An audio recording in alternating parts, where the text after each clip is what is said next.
Christina Behme has a PhD in philosophy from Dalhousie University. She works mainly in philosophy of language and linguistics. You might know her if you read in those areas for her work on Chomsky, anti-Chomsky generally. Also writes on evolution, the evolution of language in particular. She was a critic of Jerry Fodor's book on evolution, and is interested in Plato and other things philosophical. Right now she's working at Brandon University. She's there for the year. And Christina was born in East Germany, and so she's going to tell us about does banning hate speech eliminate hatred? The case of East Germany. Christina Behme.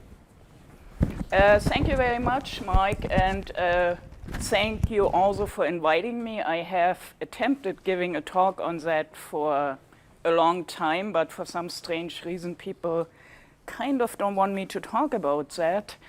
I suspect in some ways I will be preaching to a choir today, but I still would appreciate especially critical feedback. The idea to that talk actually came quite some time ago when the debate started about whether or not we should eliminate hate speech. So usually there are some justifications given for why one should interfere with free speech. I will be talking briefly about that.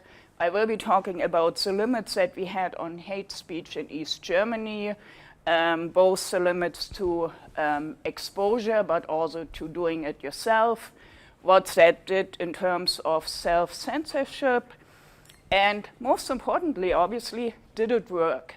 The short answer is no, but it's a lot more complex than that. And I will be talking about the short-term and the long-term limits about effects on banning hate speech and why we here in Canada should be concerned. So yeah, when we talk about freedom, or apologies for those things being messed up, it's because of the PowerPoints.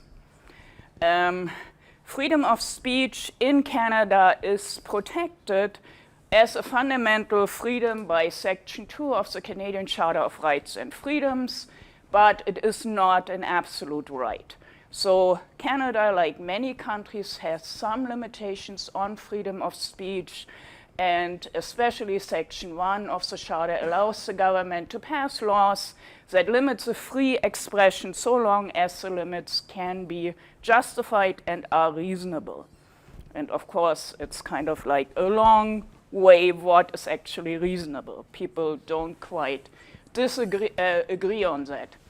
Hate speech and obscenity are usually examples that are used to justify exceptions. So there are several sections of the criminal code in Canada that make limitations on the freedom of speech. So you cannot promote genocide, you cannot publicly incite hatred against people based on their color, race, religion, ethnic origin, and so on, except where the statements made are true and are made in good faith. I guess we all have come across examples where that was not quite the case. So in general, the reason given for limits on free speech is one that goes back to Mill, the no harm principle. So free speech is a very important human right. Everybody agrees on that. However, in special cases, exercising this right can cause harm, and harm prevention always trumps free speech. The obvious question is, does it actually work? Is it really the case that if we ban certain speech, that we will be limiting harm? Now, free speech in East Germany, it may come as a huge surprise, was actually also protected by our constitution. We had 3 of them, 3 constitutions, and they all protected free speech. in the last one, paragraph 27, granted every citizen the right to free speech and freedom of the printed press, radio, and television. Of course, we also had limits. The criminal code listed staatsfeindliche Hetze, subversive agitation, and Missbrauch der Medien für die bürgerliche Ideologie, misuse of media for bourgeois ideology as punishable offenses. So even though in theory we were free to say everything, in reality it wasn't quite like that. Our first constitution also has the ban of hate speech in Article 6. So essentially, boycott, instigation against democratic organizations, murder instigations against democratic politicians, expression of religious, racial, ethnic hatred, and so on were punishable offenses by East German law. Nevertheless, all citizens have the right, within the limits of existing law, of course, to express their opinion freely and to assemble for the purposes freely and unarmed. The freedom is not impeded by any employment relationship, and no one can have disadvantages from making use of that right. Doesn't that sound familiar? And there is to be no censorship of the press. So all of those things were actually in the East German constitution. And our official picture, supported also by much of our official symbolism, was one of egalitarianism. So this communist idea, all people are equal regardless of nationality, gender, color, skin, religion, sexual orientation, and so on. We put a really strong emphasis on unity, at least unity of the good forces, the workers, farmers, members of different parties, and so on.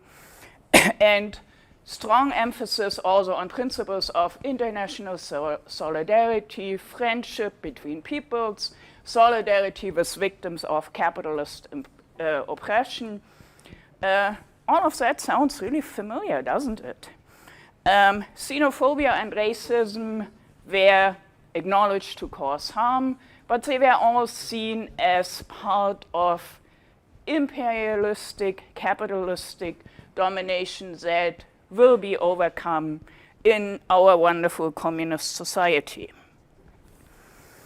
We worked a lot on international solidarity. Again, the official picture was that we would be helping people in oppressed countries. The not so official picture was that East Germany provided mainly military support and personal training.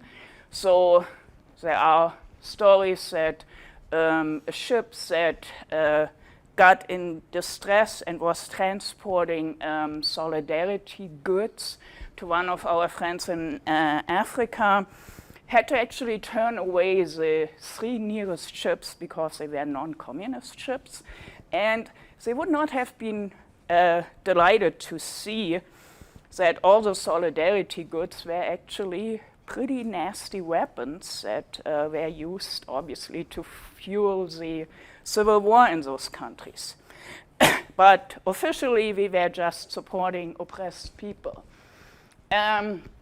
So Angola, Mozambique, Guinea-Bissau, you probably from history know that all those were countries that liberated themselves from allegedly capitalist oppression.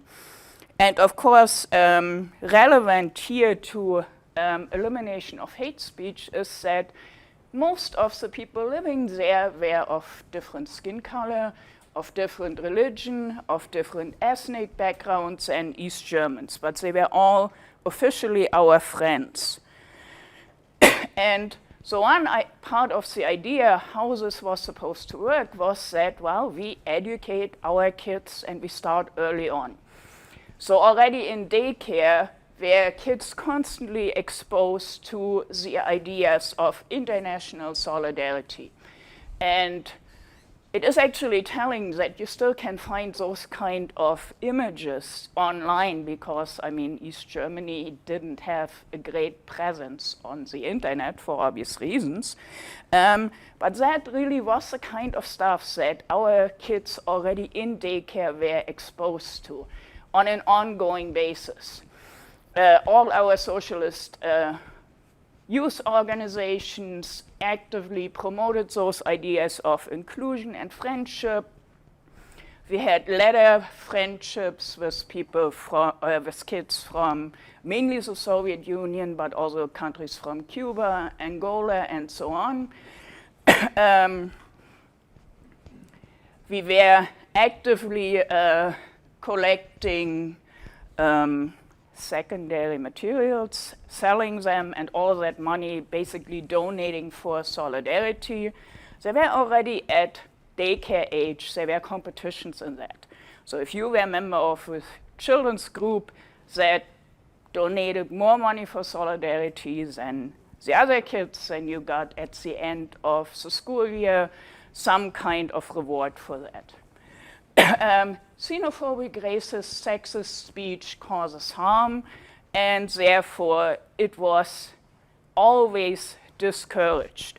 And for smaller children, that discouragement was still pretty mild, but it was made very clear. You do not say anything nasty, bad, and whatever about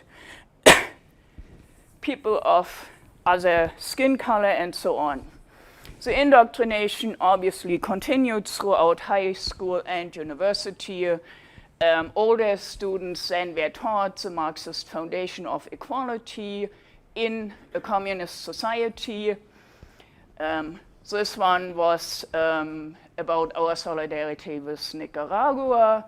But in general, whenever there was any conflict, the youth of East Germany was standing strongly together with those oppressed people. The support, like the competitions in support, got more and more intense. I recall when we were like in grade 12, we had a huge debate about how we could increase our financial support, and it became infamous as the pudding debates, because at one point we were actually really fiercely debating whether it was more effective to make vanilla or chocolate pudding and sell it to unsuspecting people. But yeah, this was the kind of craziness that was actually going on. And the really bad thing is we didn't really think it was that crazy. It seemed pretty normal for us.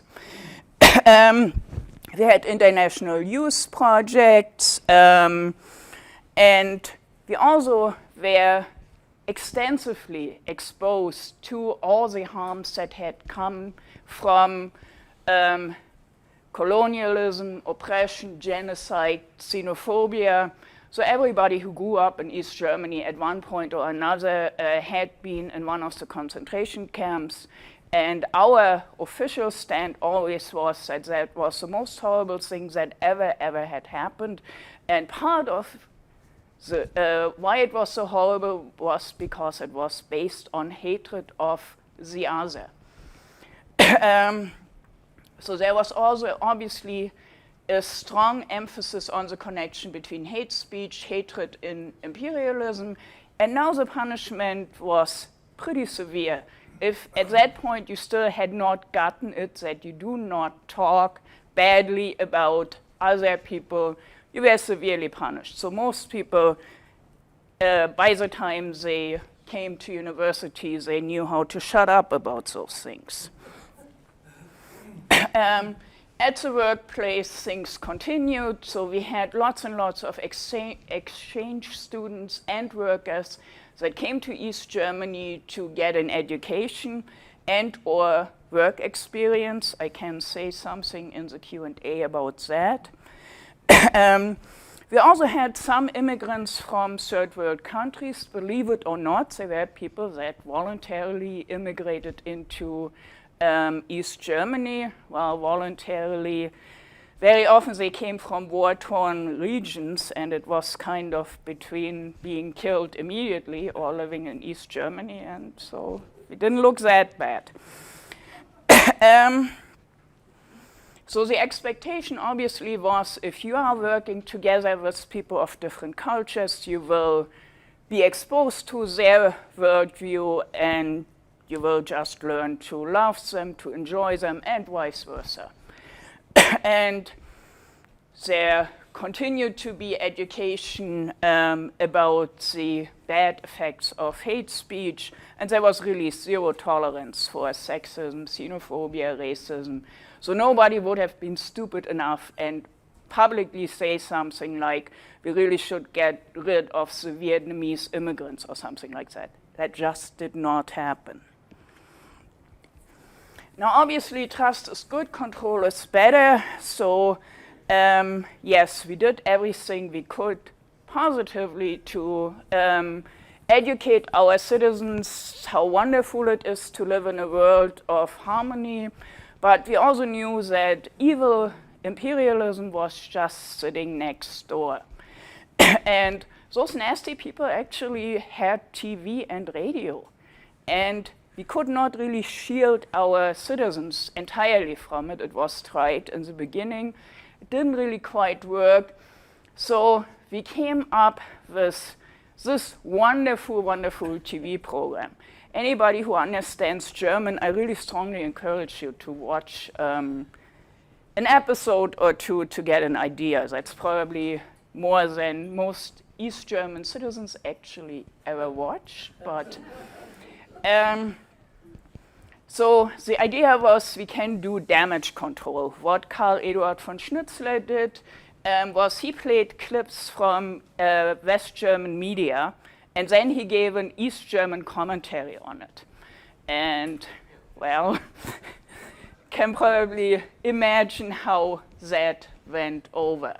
And in order to really entice people, that wonderful show was sandwiched between two rather popular evening shows, Monday evening, but it turned out most people found something or other to do in those 45 minutes. It attracted less than 5% viewers, and if you know that how many people in East Germany actually were members of the Communist Party, not even the party members watched that wonderful show.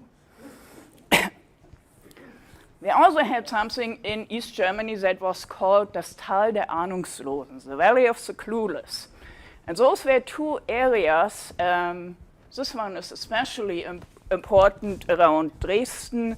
The one around, up in Mecklenburg-Vorpommern is not that important simply because not so many people lived there. And those were areas that really did not have any exposure to West German television, simply due to their geographics. And the people that lived in this Tal der Ahnungslosen were only exposed to East German propaganda. And yes, they may have had relatives in the West, and they may have been talking to people who knew about media in the West, but frankly, East Germans were not really that political. So we didn't go out of our way to get access to that kind of stuff. Now, if banning hate speech has actually a positive effect, then people living in the Valley of the Clueless should be less xenophobic than people in the former GDR who actually were exposed to at least some of this hate propaganda coming from the West. Where are they? Would you like to take a wild guess?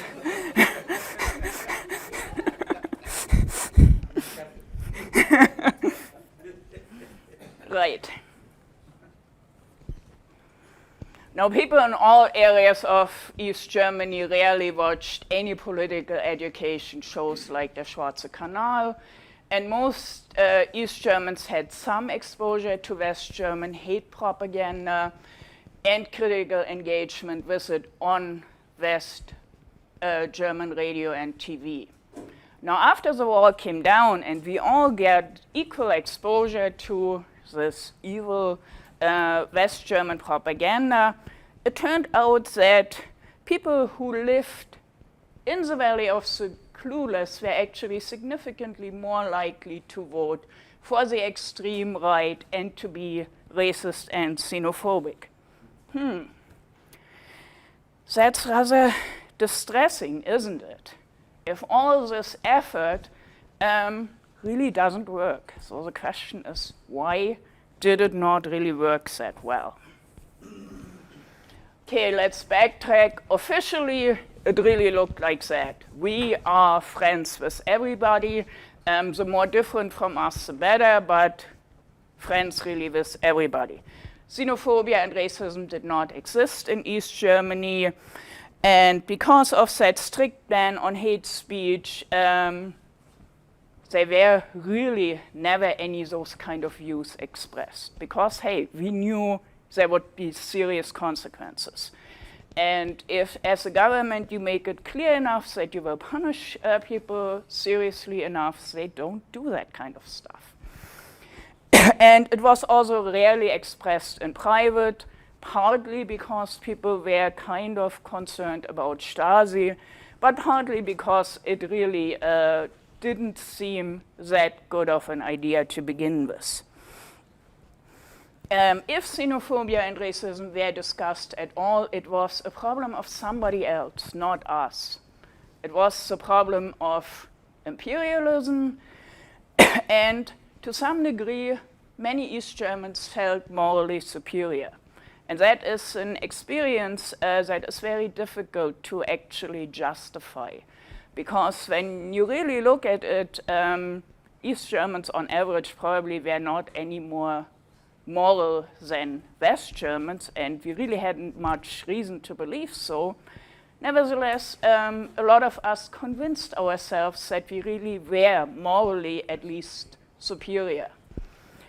When it really happened that there was some hostility towards foreigners, it was attributed to, well, people were just drunk, or maybe somebody was mentally challenged, or maybe somebody really had been exposed to evil capitalist, imperialist propaganda. But if it really was noticed at all, it was quickly explained away. And of course, if a problem doesn't exist, hey, we don't need to talk about it. The unofficial story is very different. There was always some kind of resentment towards foreigners, but it was always kind of bubbling underneath the surface. And in part, people justified that by the sheer paternalism that we were exposed to. So if somebody constantly tells you you should be good friends with people from the Soviet Union, at one point you just had it. And even though you had no reason not to be friends with people from the Soviet Union, well, just kind of to be contrarian. So that was one issue that we all were aware of. True integration also rarely happened. So many of the foreigners actually lived in special segregated areas, really. Romantic relationships were discouraged for a huge number of reasons. Some of them were simply logistics. Imagine if a boy or a girl from East Germany fell madly in love with somebody who lived in a country they couldn't travel to. That wasn't really a good idea. It very rarely happened. It then also happened that sometimes you ended up in countries that had very different ideas about, for instance, equality between the genders. And so our Ministry for Foreign Affairs, I forget the exact title, they once in a while got involved in actually trying to get people from East Germany back to East Germany.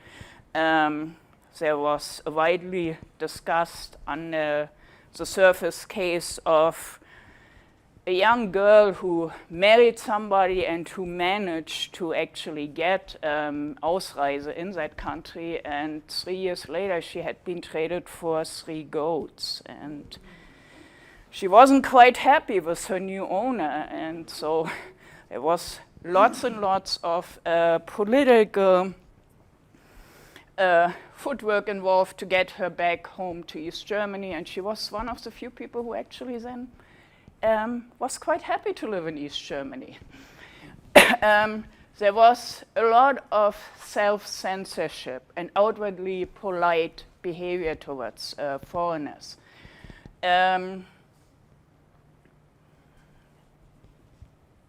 Xenophobic and racist attacks unfortunately happened. They happened more in the Valley of the Clueless, but not exclusively there. And the numbers are only coming out, like all of those statistics have been published long after the wall came down, because the Stasi, but also our government, was not interested in anybody knowing about numbers and that cases existed at all. So some say at least 12 foreigners were killed in purely racist attacks. Others say 10 people. In my opinion, every single one is one too many. Right, so it already didn't work that well in East Germany. Yes, officially, hate to foreigners, xenophobia didn't exist, but it did.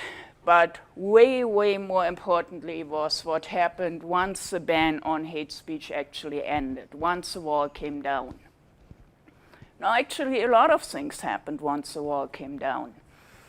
And most East Germans were quite aware that xenophobia and racism wasn't exactly something to like wave a big flag for in West Germany either. And so, again, people would not talk openly about it. After the initial euphoria when the wall came down, a lot of people faced a lot of problems they had never really been prepared to deal with. Unemployment was obviously the #1 issue that most Germans had no clue how to actually deal with. Increasing cost of living. Relationship problems. If somebody found out that their beloved brother, sister was working for the Stasi, that usually didn't help much with family relationships. Fraud from both West and East Germans, adjusting to unfamiliar, confusing legal system, and so on. There was also rapidly growing inequality, something that didn't exist to that degree in East Germany at all, and it obviously wasn't really that great. The safety nets didn't really work that well because we never had really a need for it. Unemployment skyrocketed, and many East Germans, as I said, had no coping mechanisms dealing with that. And at the same time, there was an increased influx of refugees from all areas of the world. West Germany always had this wonderful propaganda. Germany is the homeland for every German. And that was all fine and dandy as long as there was this nice wall separating East and West Germany, because even though we East Germans would have loved to live in West Germany, we couldn't. And turns out it wasn't just East Germans. There are a lot of people of German descent that live all over the world. Relevantly, there were a lot of those people that lived in former communist countries. And some of them were like 4, 5, 6 generations Ukrainians, Russians. They didn't speak a word of German, but they had some German ancestry. And so they came in large numbers to Germany. And they were mixed up with political refugees and so on. And a lot of the foreign workers in East Germany actually worked not in jobs as was promised to them, where they would get a great education, but in jobs that East Germans really were not that keen on doing. And that was all fine and dandy during East German times, but all of a sudden, those jobs were better than no jobs. So there began a pretty intense competition for a decreasing number of jobs. And especially visible minorities were seen as a cause of many of those problems. So there was an escalation of xenophobic violence, long-term resentments boiled over a growing number of those Asylbewerberheime that were places where refugees first were living while their cases were decided. They were placed in former East Germany with really virtually no regard to the local problems. And there was also an inability or unwillingness of the local police force to address those problems. And one of the most scary examples, and one closest to home for me, was in August of 1992 in Rostock-Lichtenhagen. It was the worst mob attack in post-war Germany. It is an absolute miracle that nobody got killed during that attack. I was actually at that time living in Nova Scotia, and people were asking me, isn't that where you just lived in East Germany? I said, yeah, it's about 5 blocks from where I had been living. And people stared at me and said, you want to go back there? And yeah, it was frightening. It was absolutely frightening. In an area, again, what allegedly was so friendly, welcoming, and so on to foreigners. Again, I can talk a little bit about it in Q&A. This house, the Sunflower House, officially, for, again, obvious reasons, had already been basically a residence for workers from mostly Vietnam, and it had a very unflattering nickname amongst Rostockers. It was called the Ape House. And we all thought that was really, really funny. And probably most people really just thought that was innocent joking. But it turned out that this kind of not paying any attention whatsoever to what people actually were thinking, and only paying attention to the official story can have pretty devastating effects. Now, some people might be tempted to say, yeah, well, that was shortly after the wall came down, and people had lots and lots and lots of problems. But surely, some 30 years, or almost 30 years later, things have evened out, have improved, right? Well, when you look at the German elections, and especially at the results of the extreme right-wing National Democratic Party. What is its translation? Nationale Demokratische Partei, or something like that. In East Germany, that was one that you were not supposed to know that it even existed. A lot of people call it the Nazi Party. It is constantly under legal attack. And yes, it is extremely right-wing. And there are some similar parties now populating the landscape. But it was only voted into local government 4 times after 1990.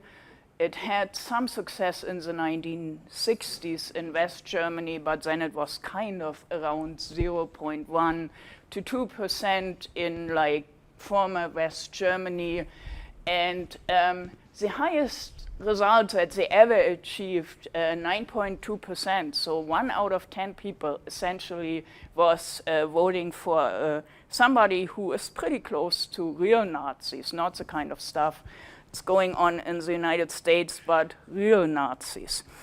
In Saxony and also in all of the other new countries, they are a lot more popular than they are in former West Germany. So it is not just the case that it didn't work while it lasted, that ban. It's a case that it has long-term effects, apparently. And 1991, the unword of the year was ausländerfrei, that means without foreigners. And that is one of the many slogans that the extreme right is using. And many of those instances are still in former East Germany. Essentially, each time when they want to build a place where refugees can stay, and it is in East Germany, you will have those huge protests against them. Now, why should we be worried about it? Because I think, even though officially there was no racism, no xenophobia, and so on in East Germany, those problems did not just arise overnight. It was not the case that all of a sudden East Germans turned really, really nasty. It was the case that in many instances people were reluctant to embrace foreigners in the way we ought to embrace foreigners for a variety of reasons. But they were never really talking about it. And if you don't talk about it, then you cannot really make an argument to people for why they shouldn't hate foreigners, for instance. And if you shut up people who even remotely suggest something that is hateful, then, well, people learn to shut up and to not openly express themselves. So what we did in East Germany did not work. And the reason that is so frightening really is because that was one of the very few areas where a lot of people actually thought East German communism did work. It was not like our pathetically bad economics. It was not like our pathetically bad foreign politics. It was something where a lot of people think, yeah, if you really educate your kids in a spirit of being nice to everybody, embrace everybody, and if you shut out all those other voices, you will end up with a much more inclusive population. Now, in the United States and in Canada, we have increasingly seeing attacks on free speech, and we obviously will be hearing something about that from somebody who has suffered under those attacks. And what that really shows is not just that that it is obviously very, very unfortunate to be at the receiving end of those attacks. But what is at least equally worrisome is that it doesn't seem to be doing any good for the groups that ought to be protected by that interference with free speech. And I guess I just stop here. Thanks for your attention.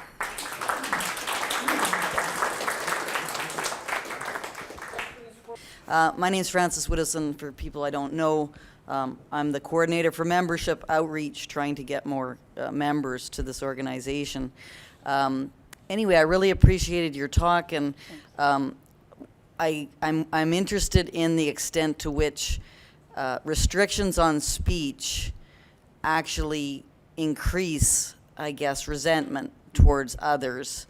I think that's a very, very intellectually sound position. I'm not quite sure, though, about the causes. Like, there's an underlying cause of people being discriminatory or disliking others, and then there's the added problem of the restrictions on speech, which prevent us from kind of working through the actual problems which exist. And I just wanted your opinion on some of the potential causes which are sort of competition for employment. That seems to be a major aspect. So it will increase when people feel threatened and they feel that they cannot sustain themselves. And secondly, which I'm not sure if this happened in the case of the German situation, mixing up different factors. So, and I think this is happening now in Canada, which is you have certain cultural problems whereby people have conflicts. I'm just thinking of Islamic culture and the sort of the problems of gender equality and so on, and then racial sorts of arguments, Nazi arguments about that it is in fact racial inferiority that is the problem, and mixing those two things up really, and preventing speech to discuss it, really prevents us from trying to understand some of the cultural problems which are plaguing our society. And I'm wondering what your thoughts are on that, and whether that played out in the German situation. Okay, thank you very much for your questions. Let me try to address them kind of in reverse. The problem of xenophobia, of hate of the other, is something that arises very early. And I think we all have experiences where like a 3-year-old will say something like, "Mom, why does that person look black?" or something to that effect. And if at that point, what we did in East Germany, essentially, you already kind of gives the message that those are bad questions to ask, you actually eliminate an opportunity of children actually expressing something that is pretty normal. And so kids learn very, very quickly to just shut up. That does not mean that they don't think that fat kids are funny, or that black kids don't look different than white kids, or that kids that wear the hijab or stuff like that don't look funny. But if you never ever talk about that, you teach your own kids that something that they are curious about is something they shouldn't be curious about. And so that interferes with really important curiosity. And obviously, if a child says something like, "I don't like the fat kid," you can also ask them, "So why should I like the fat kid?" And I notice very often in Canada, when we talk about tolerance, the answer has actually nothing to do with tolerance. So if somebody says something like, "Why should I be tolerant of Muslims?" the answer is, "Well, I have friends who are Muslims, and they are wonderful people. They are really working hard. They take really great care of their kids." That's great, but that's not a reason for being tolerant. That's a reason for why you should appreciate them. Being tolerant would be something like, well, somebody always makes loud music at night, but otherwise they're nice people, so you should be actually putting up with something that you don't like. That is what we mean when we talk about being tolerant. In Canada, we rarely ever dare to talk about what is wrong with other people or with us. If in Canada you are part of a victim group, you are kind of immune against any form of criticism. And that is the problem. Being a white person doesn't make me a good person, but neither does being a black person or being a native-born person make me automatically a good person. And so that we never really have those kind of debates. And it's very, very similar to what happened in East Germany. You just don't talk about it. Now, the question about competition for jobs and stuff like that, it's a very tricky question. I mean, like, I have been living in Nova Scotia for almost 25 years now, and I do notice that there are problems when we are having really well-intended laws, for instance, that the natives have different quota in fishing than non-native fisher persons. And it very often does not do what it is intended to do. You cannot, I think, right wrongs that have been committed in the past by committing now wrongs against people who were not responsible for those wrongs and who are very often under intense pressure to provide for their families. But what you are doing very often in those cases is you create resentment. Why are the natives allowed to go fishing when we are not allowed to do it? And the resentment, unfortunately, in many cases is not directed against the government, but it's directed against the native people. So you actually create a problem that is way worse than what you want to address. It's very interesting stuff. The one thing I'm troubled with is looking at a possible alternative explanation to your results. Sure.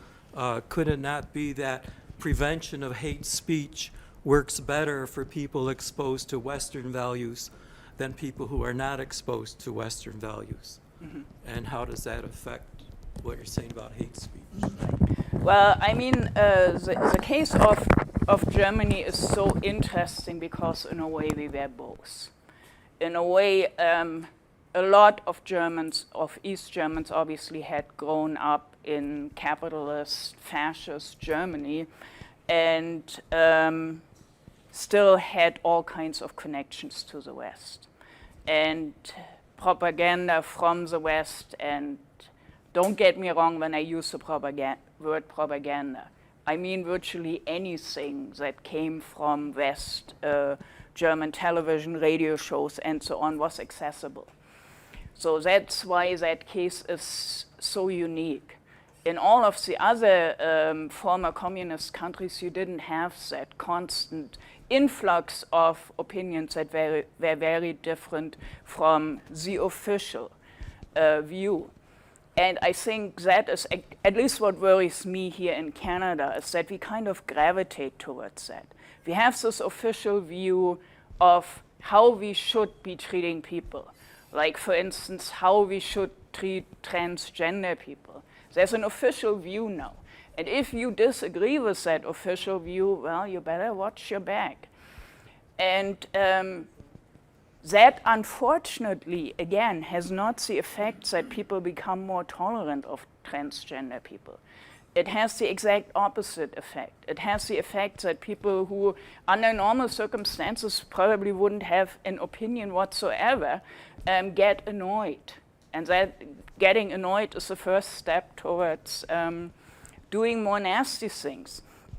And so I think the things that have happened in East Germany are relevant because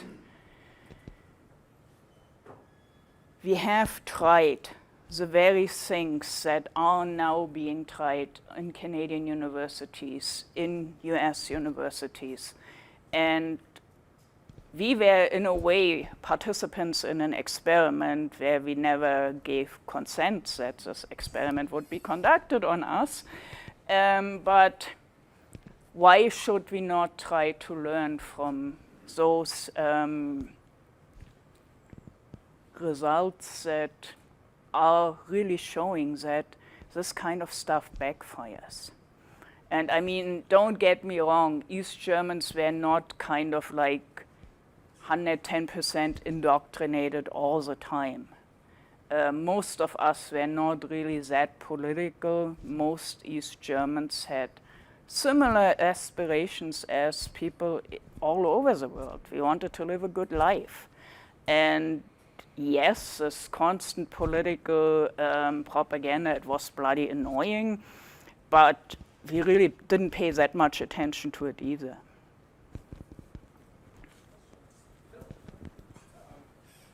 Second, Phil. And then Heinz. Just a quick question. One of my favorite quotes is from the science fiction writer Isaac Asimov, where he talks about fundamentalist Christians as, what is it, armies of the night with their Bibles held high, and all we have is the feeble lance of mere reason. What I think he was driving at is that there's an underlying tribalism that's been we've evolved into, and I don't think we take sufficient account of that. in terms of combating these issues. Would you like to comment on that?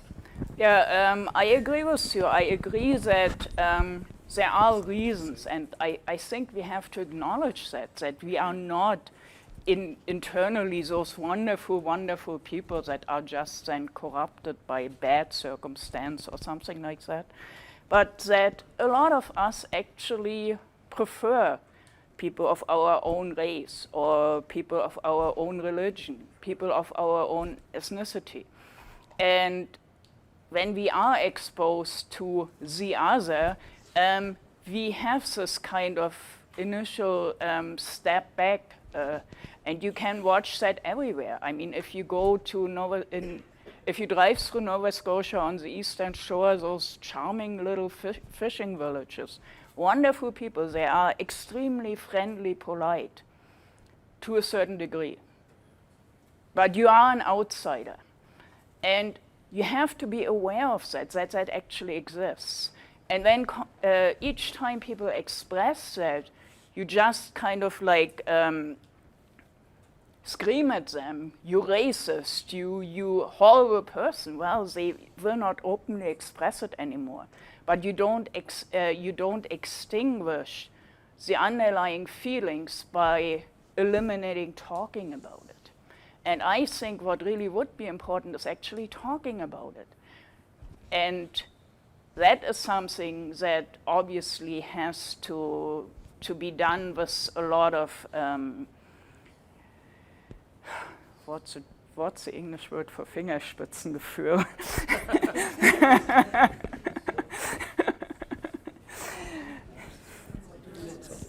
Fingerspitzengefühl. Right. Thank you. Heinz, and then David, and then Ron. Everybody very quickly, please, because we want to get to lunch. Heinz. I see things a little different. Okay. To argue that there was prohibition of xenophobia and etc., I think that was the case, but it was quite theoretical. What was much more important was the active incitement of hatred that was so active and so prevalent and everywhere, in the media, in the school system, of course. And I see the dynamics psychologically differently. Okay. I don't think that the prohibition of hatred resulted in people today choosing the NDP. I think that is too direct a line from one reason, from one cause to the other. The hatred was very practical, very real in everybody's life. You were told to hate, and you were taught to hate, and you were instructed to hate, and psychologically the dynamics are different from how you depicted it. Okay. Fair enough. What you obviously talk about is the hatred of the Klassenfeind. And you're absolutely right. That was obviously justified by Marxist propaganda that the enemy of the working class are imperialists, there is no such thing as good imperialists, and so on. And you're absolutely right. That was something that was constantly, we were constantly exposed to. Speaking for the people, myself, my friends, people I came in contact with, we just kind of ignored that. It was like, yeah, okay, they are the Klassenfeind. And so there were those things like, why is your grandma who lives in West Germany your enemy and stuff like that. Seriously. The people I know, they didn't take that part seriously. Yes, there were people who worked for the party who took that very seriously, but it was a kind of propaganda that was so predictable. That most of us said, yeah, okay, we hate them. Just let's move on. For a lot of people, there was no hatred towards your relatives that lived in West Germany. Again, for some there was, but I don't think that hatred actually really was internalized in the way you may have experienced it. It was a wonderful talk, and you made some points that other people have made that I think are very important, that need to be somehow accelerated in our political and cultural climate. But there's one thing I wonder if you would agree with. This contrast, this conflict between, let's say, resentment and perception, which is how I see it, restrictions on free speech or the inability to pronounce anything that might be interpreted as hate speech, I think you're quite right, will lead to a kind of increase in nastiness, an inability to understand the other, an unwillingness to understand the other, simply because you were never able to express your feelings, your opinions, your desires, whatever. But also, it doesn't only lead to, I think, a kind of blanket hatred of the other or a blanket resentment of the other. It leads also to the inability to make distinctions, to perceive different aspects of the other, namely those aspects which are perhaps harmful to cultural, to cultural continuity, and those aspects which are actually beneficial. I noticed that you mentioned very often that the result of this restriction may lead in the course of time to the incursion of right-wing elements, far-right, or what is called alt-right these days. You didn't mention the incursion of left-wing, the alt-left-wing, which is, I think, what is happening in the US now, with Bernie Sanders, Hillary Clinton, the so-called antifas, the inability to speak at Berkeley, where, in fact, I was educated. At one time. I was there with the free speech movement, which no longer exists. Mario Savio is dead, but he's dead in more ways than one now. So I wonder, you see, if there is something to be said about the inability to say, okay, these immigrants, like my parents who came over, worked hard, paid taxes, and had absolutely no advantages accruing to them as a result of this, from immigrants that come over, as we see in Germany, where you have a sensibility, a third world sensibility perhaps, or a tribal, as you were mentioning, sensibility, which is actually antithetical to the continuity of the culture as it has developed over millennia. So this restriction on free speech means we can't talk about the other, but we can't talk about what's even right about the other, if we wish to, but we can't talk about what's wrong with the other. And I wonder if we shouldn't just say, okay, on one side it leads to the alt-right, on the other side it leads to the alt-left, because nobody can say effectively why perhaps we shouldn't have unlimited immigration.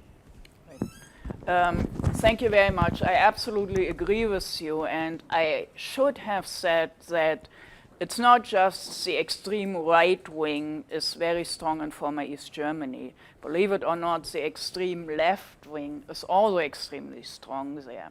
So what you don't have that much in former East Germany is kind of the middle. At least you have it a lot less than you have it in former West Germany. And the reason I didn't address it that much in my talk is because I wanted to emphasize that what is going on in the United States on the left right now is actually kind of very similar to what we had, and with very similar justifications. You don't talk badly about the foreigners. You could harm them and that kind of stuff. And what I try to say to those people is, look, we tried that. It does not work. And it does not work for reasons that you mentioned, that we have to look, if we really are interested in helping oppressed peoples, we have to look at not just what is good about them, but also about their limitations. And what I would add to that is we really have to stop to celebrate this kind of wallowing in misery.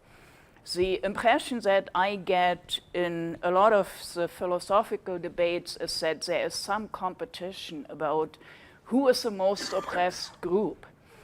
and that there is some price to be won for that. And the problem with that is, first of all, nobody ever can win that competition, because if you claim victory, then you're not as miserable as somebody else. But the really, really frightening thing is, who on earth wants to win that competition? Who in their right mind wants to win a competition for being most miserable? What we want to do...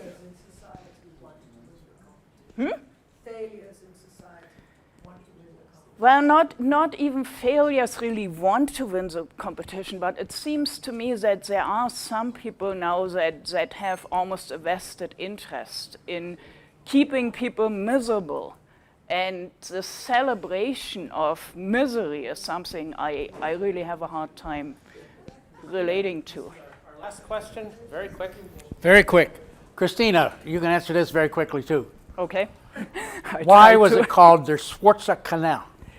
There is in mining, there's this black bilge kind of stuff, like it's a very poisonous garbage kind of thing, and that is called der Schwarze Kanal.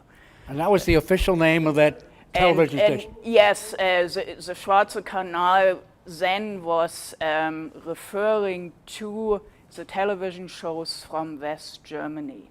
So that was compared to this really, really poisonous, horrible... Here's what I wanted to build onto that. What is the role of CBC in Canada? And secondly, I want to throw in the question that came up. We talked about the moral superiority that all of us are experiencing today. Who is superior to whom? And all we got to do is think about our friends to the south. I traveled right across this country this past winter, and without a doubt, every Canadian I spoke to derided the people in the south. I'll leave it to there.